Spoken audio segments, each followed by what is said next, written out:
I started off in ministry as a Pathfinder director, and it was the summer of 2003. I had no idea what I was doing. I didn't even know what a Pathfinder was. And we were baptizing 3 kids. And I'll never forget sitting there. It was freezing. It was the year that it was just absolutely ice cold and it's raining. And watching Pastor Carrie baptize our 3 kids, it was like God, like whispering in my ear, telling me, this is what I'm calling you to. It's 20 years later, so I obviously fought that call for quite some time. And I don't know, God was just kept pursuing me and reminding me and little by little inching me towards ministry to where I guess I am today as a senior pastor. I never thought this is where I'd be. It's not easy. But it's such a calling on your life that you'll realize that you can't do anything else. And even when you try, you'll find that ache because this is what you're called to do. I want a system of equality and a space where I'm not a female pastor, where I'm just a pastor. And I pray that someday we get there.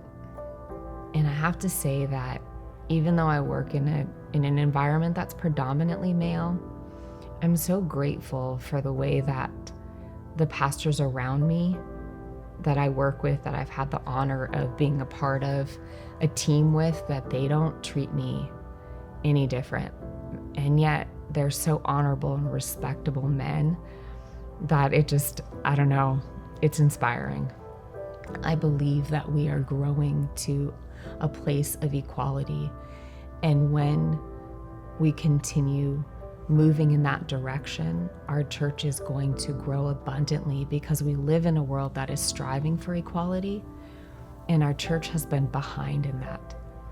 And now that we're moving in steps forward in that equality and seeing more female pastors, our church is going to grow because the world around is going to see that we are fair and equitable, and people are going to want to be a part of that. I have 4 daughters, and there was times when, man, ministry was so hard. And they said to me, I don't remember which one of them said to me, but they said, why stay? They said it would be so much easier if we just left. We could leave the church that we're at. We'll go find another church, and we could just sit in church, and it would be so much easier. We don't have to volunteer for anything. We could just be like church members. And I said, you're absolutely right. It would be so much easier to leave. But I believe in our denomination, and I believe it has the ability to change. To sit here today on the brink of my ordination, it's just days away. I can't believe that it's a reality.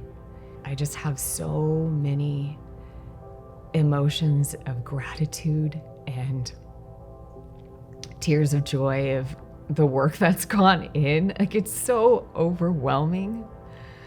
And then people who have been there along the way, encouraging me, being there for me, being a shoulder to cry on, an arm to hang on to when I could barely stand. It's just been such a long journey that I can't even put into words what I feel. The only way to make changes in pastoral ministry is for women to be pastors. You can't change the system complaining about it, standing on the outside, or even leaving the church. I believe more than anything that change can and will be done if we're willing to stand and fight.